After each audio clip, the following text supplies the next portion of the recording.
읽어보도록 하겠습니다. 먼저 마태복음 13장 31절로 33절의 말씀 제가 봉독할 때에 우리 주님의 음성을 듣게 되시기를 바랍니다. 예수께서 또 다른 비유를 들어서 그들에게 말씀하셨다. 하늘나라는 겨자씨와 같다. 어떤 사람이 그것을 가져다가 자기 밭에 심었다. 겨자씨는 어떤 씨보다 더 작은 것이지만 자라면 어떤 풀보다 더 커져서 나무가 된다. 그리하여 공중의 새들이 와서 그 가지에 깃들인다. 예수께서 또 다른 비유를 그들에게 말씀하셨다. 하늘나라는 누룩과도 같다. 어떤 여자가 그것을 가져다가 가루 소말 속에 살짝 섞어 넣으니 마침내 온통 부풀어 올랐다. 아멘. 디모데후서 2장 1절로 2절의 말씀입니다. 이제 제가 봉독합니다. 그러므로 내 아들이여 그리스도 예수 안에 있는 은혜로 굳세워지십시오. 그대가 많은 증인을 통하여 나에게서 들은 것을 믿음직한 사람들에게 전수하십시오. 그리하면 그들이 다른 사람들을 또한 가르칠 수 있을 것입니다. 아멘. 그렇습니다. 감사합니다. 아까 마지막 본 영상인데요, 시온 기숙사 우리 학생들이 준비한 찬양입니다. 우리 전하라 지금 사모님 됐습니다만 저기에서 1년 동안 아이들하고 같이 섬겼던 그런 곳인데요. 저 아이들 그때 한 40명 정도 찬양을 준비했는데 절반 이상이 고아고요. 나머지는 다 부모가 버리고 방치한 아이들입니다. 저 아이들이 우리말로 축복성을 불러주는 거예요. 제가 이런 말씀해서 죄송합니다만 학교 기독교 대학 안에서 기독교 학과에서 또 교목실에서 제 몸과 마음이 많이 지쳐 있거든요. 그러니까 우리 대학교는 아닙니다. 우리 대학교에는 뭐 장로님들, 권사님들이 도와주시고 기도해 주셔서 제가 영적으로 충전이 많이 되는데 학교에 있다 보면은 소진이 많이 됩니다. 뭐 늘상 싸우는 일밖에 없는 것 같아요. 저 아이들이 축복송을 이렇게 불러주는데 당신은 사랑받기 위해 태어난 사람, 막 제가 너무 힐링이 됐습니다. 눈물이 나더라고요. 선교를 가서 이분들 힘 실어주자고 했는데 내가 위로와 힐링이 되는구나, 이런 감동이 돼서 제가 우리 교우들 분들과 이 찬양을 좀 공유하면서 여러분들에게도 이 축복을 좀 나눠드리고 싶어서 제가 이제 선교 보고 시간이 많이 좀 지났습니다만 영상을 함께 보았습니다. 뭐 저만 그런 게 아니고 우리 권사님들 다 우시더라고요. 아무튼 참 은혜로운 일정이었고요. 저희들만의 선교 여행이 아니라 우리 교회가 함께 했고 또 교회 대표로 가서 선교지를 돌아보고 왔다, 이렇게 제가 말씀을 드리고 싶습니다. 선교 보고를 통해 대략적으로 들으신 것처럼 우리 한남대학교회가 우리 들어가서 선교지에서 어떻게 복음이 씨앗으로 심어져서 자라나 많은 열매를 맺고 있는가, 그리고 우리 대학교회가 20여 년간 또 선교에 동참하면서 우리는 별로 한 게 없다고 생각했지만 우리가 얼마나 이 태국 선교지에서 하나님 역사에 동참해서 그 열매들 가운데 우리 교회의 흔적이 생생하게 남아있는가, 이런 것들을 확인하면서 더 큰 감동이 되었고요. 저는 그렇게 생각했습니다. 이게 사람의 계획과 사람의 뜻으로 시작한 일이 아니다라고 생각했습니다. 하나님께서 하시는 하나님의 선교에 우리가 동참해서 이 일을 하고 있는 것이다라는 것이죠. 이게 김장원 선교사님의 선교가 아니고 천사무엘 목사님 때 시작했다고 해서 천사무엘 목사님의 선교가 아니고, 그리고 태국의 선교지에 다녀왔던 20명의 단계 선교사들의 선교가 아니고, 누가 그들을 파송했고 누가 그들을 위해서 기도를 해줬고 누가 그들을 위해서 계속 지원을 하고 있습니까? 교회가 아닙니까? 우리 대학교회, 대학교의 선교고, 우리 대학교회가 그런 일을 할 수 있도록 우리에게 마음을 주시고 또 우리 인도하신 분이 하나님이라고 저는 믿습니다. 우리 하나님의 선교에 대학교회가 동참하면서 이 선교지에 놀라운 역사가 일어나고 있는 것들을 우리가 가서 목도하게 된 것이고, 지금까지 이루신 하나님의 그 귀한 은혜를 앞으로도 이어나가는 데 있어서 우리 대학교회가 선교지와 하나님의 요청에 깨어 있어야 되겠다. 그리고 그 응답하는 교회로서 살아가야 되겠다. 어느 한두 사람만의 응답이 아니라 우리 교회가 함께 기도하며 응답하며 살아야 되겠다라는 것들을 우리에게 깨닫게 하시는 귀한 은혜의 여정이었습니다. 우리가 아침에 바쁘지만 그래도 말씀 묵상을 좀 했거든요. 아침에 7시 일어나서 저희들 돌아다니고 이번에 참 고생들 많이 하셨는데요. 그래도 고생만 있었던 건 아닙니다. 맛있는 커피도 마시고 또 좋은 곳도 저희들 둘러보고 그런 여정도 있었습니다만 어쨌든 힘든 여정이었는데 저도 아침에 같이 말씀 묵상을 했는데요. 저희가 디모데 후서 1장을 묵상할 때 이런 말씀을 하나님이 우리에게 주셨습니다.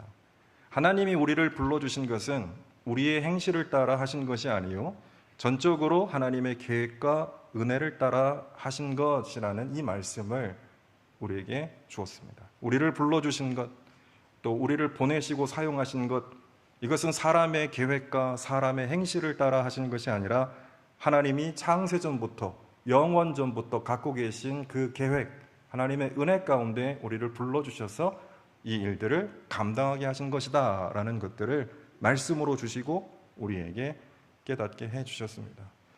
하나님이 태국 선교지를 살리기 위해서 우리 대학교회를 그냥 이용하셨다고 생각하지 않습니다. 우리 대학교회를 사용하셔서 태국 선교지를 살리는 것에만 하나님이 관심이 있으셨다고 생각하지 않아요. 선교에 동참하는 과정 속에서 우리 교회가 의도하지 않았지만 하나님의 일꾼들을 길러내고 있었던 겁니다. 목사가 되고 선교사가 되고 수많은 학생들을 길러내는 일을 이 선교를 통해 우리 교회가 하고 있었던 겁니다. 그들을, 우리 학생들을 이 선교에 동참하는 과정 속에서 하나님 나라의 지도자로 세우고 있었다. 그래서 우리 교회가 모토로 하는 학원 선교의 중심이 되는 교회, 그 사명을 이 선교를 통해 우리 교회가 감당하고 있었다라는 사실을 깨닫게 되었고, 또 우리 교회 아까 권사님 기도하셨지만 45년 또 44년의 역사 속에서 우여곡절이 있었지만 교회의 부침에도 불구하고 우리가 끊임없이 선교를 감당하면서 교회가 본질적인 교회로서의 모습을 지켜갈 수 있도록, 우리가 그 교회와 복음의 초심을 지켜갈 수 있도록 우리를 붙잡았던 것이 바로 이 선교에 동참하게 하신 하나님의 은혜가 아닌가라고 느끼게 되었습니다. 그러니까 선교는 선교사와 선교지에만 축복이 아니라 그 선교를 감당하는 사람들과 교회에도 영적인 축복이 된다라는 그 놀라운 비밀을 다시 한번 깨닫게 되었습니다. 제가 설교 준비 많이 했는데 제가 줄여야만 예배가 짧아지겠죠? 그래서 설교를 확 줄여서 좀 짧게 정리를 하겠습니다. 오늘 우리가 마태복음 13장 말씀을 읽었습니다. 마태복음 13장 11절에서 우리 주님이 뭐라 말씀하셨나요? 하나님 나라의 비밀을 제자들에게 알게 하시려고 비유로 하나님 나라에 대해서 말씀을 하셨습니다. 마태복음 13장 전체가 하나님 나라에 대한 비유인데요. 그 하나님 나라의 비유, 이것을 왜 말씀하셨나? 하나님 나라의 비밀을 깨우치시려고 말씀하신 겁니다. 여기 비밀이라는 말의 헬라어 원어는 미스테리온입니다. 영어 미스테리, 이게 미스테리온이라는 단어에서 나왔는데 비밀이라는 뜻도 있지만 신비라는 의미도 있습니다. 하나님이 우리에게 이루시는 역사는 너무나 위대하고 놀라워서 우리가 감히 상상할 수조차 없기 때문에 그것을 비밀 혹은 신비라고 말하는 것입니다. 우주가 너무 광활하기 때문에 우리가 우주의 신비라고 말하지 않습니까? 하나님의 역사는 그보다 훨씬 더 우리의 이해와 생각을 초월하기 때문에 하나님의 신비, 하나님의 비밀이라고 밖에는 말할 수가 없는 것이죠.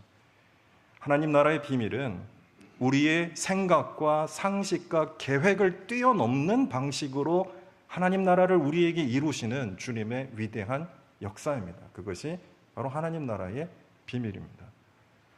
예수님은 31절로 32절에서 겨자씨의 비유로 하나님 나라 비밀에 대해서 말씀하셨습니다. 어떤 씨보다 더 작은 겨자씨 하나를 밭에 심으면 그것이 자라나서 어떤 풀보다 더 커져서 큰 나무가 되고 심지어 공중의 새들이 와서 그 가지에 깃들인다라는 말씀입니다. 작은 겨자씨가 큰 나무로 자라나는 신비가 하나님 나라가 이 땅에 이루어지는 원리다라는 말씀입니다. 33절에서 예수님은 하나님 나라의 비밀을 누룩의 비유로 말씀하십니다. 누룩을 가루 섬 아래 살짝 섞으면 온통 부풀어 오르는 모습이 하나님 나라의 원리와 같다라는 말씀이지요. 이 두 가지 비유의 공통점이 무엇일까요? 겨자씨의 비유, 누룩의 비유의 공통점이 무엇이겠습니까? 지극히 작고 적은 것이지만 자라나고 부풀어서 거대해지고 풍성해진다라는 말씀입니다. 옥토에 심겨진 씨앗이 자라나 30배, 60배, 100배의 열매를 맺는다는 말씀도 이런 비유의 말씀과 동일한 맥락을 갖습니다. 그런데 어떻게 지극히 작은 것, 사람들이 주목도 하지 않는 지극히 작은 것이 모든 사람들이 우러러보는 큰 나무가 되는 것일까요? 어떻게 미미한 적은 것이 부풀어 올라 모든 것을 부풀어 오르게 하는 것이 될 수 있을까요? 어떻게 씨앗 하나가 30배, 60배, 100배의 결실을 맺게 되는 것일까요? 우리는 하나님 나라와 관련한 이 비유의 말씀 속에서 하나님의 일하시는 원리와 방식에 대해서 생각해 볼 필요가 있습니다. 디모데후서 2장 1절로 2절을 보면 사도 바울이 이제 자신의 날이 얼마 남지 않았음을 예견하고 아들과 같은 제자 디모데를 향해 권면하는 말씀입니다. 이렇게 말합니다. 그러므로 내 아들이여 그리스도 예수 안의 은혜로 굳세어지십시오. 그대가 많은 증인을 통하여 나에게서 들은 것을 믿음직한 사람들에게 전수하십시오. 그리하면 그들이 다른 사람들을 또한 가르칠 수 있을 것입니다. 라고 말씀합니다. 사도 바울이 디모데에게 가르친 믿음을 디모데도 신실한 사람들에게 전수하면 또한 그들이 다른 사람들을 가르칠 수 있을 것이라는 말씀입니다. 바울이 디모데와 제자들에게 그리고 그들이 다른 사람들에게 주님으로부터 들은 말씀과 주님이 주신 은혜와 믿음을 그대로 전수하기만 하면 그들을 통해서 수많은 사람들이 생겨난다라는 말씀입니다.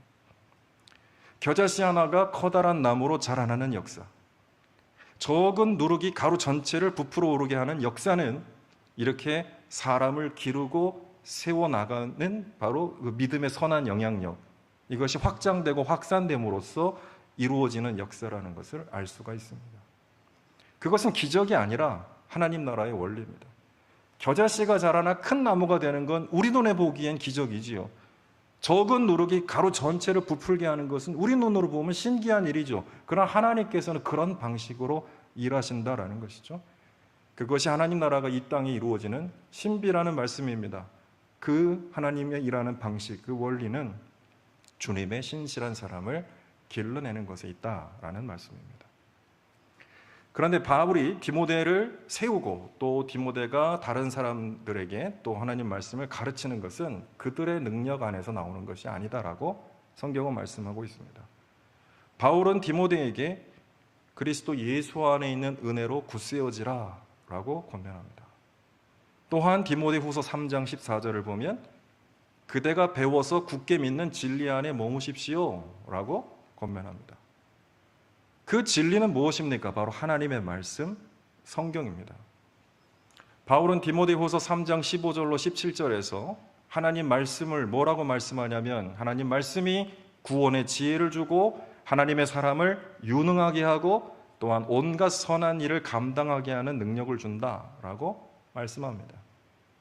하나님의 말씀을 가르쳐서 그들에게 믿음과 비전의 씨앗을 심어주기만 하면 그 믿음의 씨앗이 자라나서 하나님의 사람으로 유능하고 위대한 사람이 되게 하고 그들을 통해 선한 영향력을 끼치게 하여서 하나님 나라의 풍성한 결실을 맺게 하신다라는 말씀입니다. 하나님의 말씀으로 믿음과 비전의 사람을 길러내면 그들을 통해 30배, 60배, 100배 결실을 맺게 되고 사람들이 눈여겨보지 않는 지극히 사람일지라도 하나님의 말씀이 들어가면 믿음과 비전이 생겨서 유능한 사람이 되고 훌륭한 리더가 되는 겨자씨의 비밀이 실현된다라는 것입니다. 하나님 말씀이 들어가면 그가 유능해지고 또 선한 영향력을 발휘하여서 한 사람의 믿음의 영향력이 수많은 사람들에게 파급 효과를 일으키는 누룩의 비밀이 실현된다라는 말씀. 그 비밀은 사람을 기르는 데 있다라는 것이죠. 그 비밀은 하나님의 말씀으로 사람을 기르는 데 있다라는 것이죠. 이번 여정 중에 현지인들과 선교사님들을 통해 많은 간증과 이야기를 들었습니다.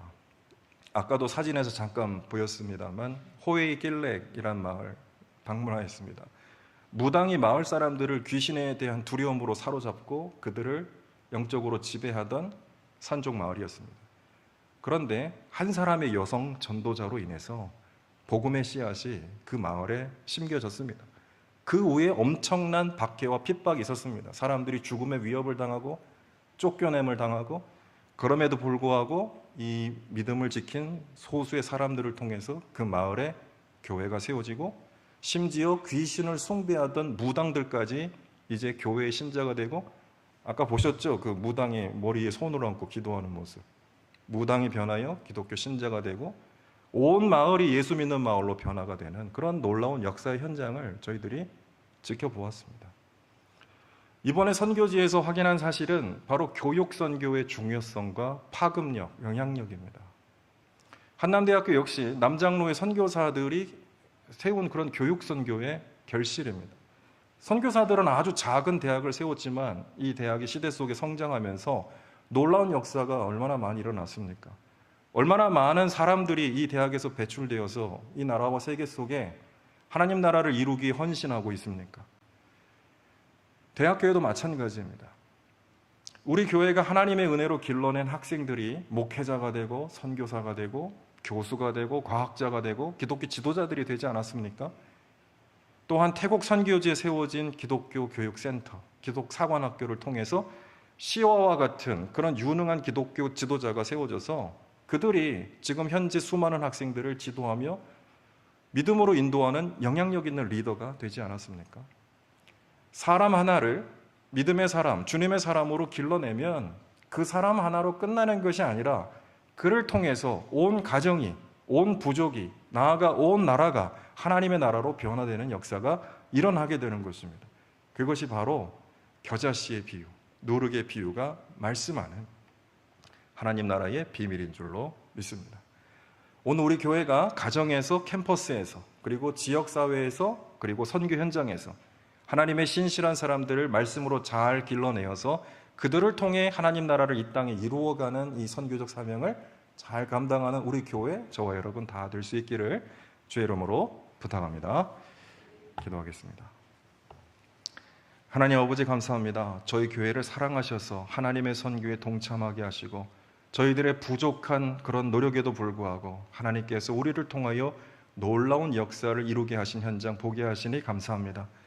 겨자씨 하나가 땅에 심어지면 어떤 나무보다 크게 자라나 공중에 새들이 깃들고 또한 적은 누룩이 가로 서만에 뿌려지면 전체를 부풀게 하는 역사를 주님 우리에게 가르쳐 주셨듯이 우리가 하나님 안에서 믿음으로 복음의 씨앗을 심고 하나님의 사람을 믿음과 비전의 사람으로 길러내서 그들을 통해 수많은 사람들을 주님께로 인도하는, 그래서 하나님 나라의 결실을 이 땅 가운데 이루는 사명을 감당하는 우리 교회 될 수 있도록 주님 인도하여 주옵소서.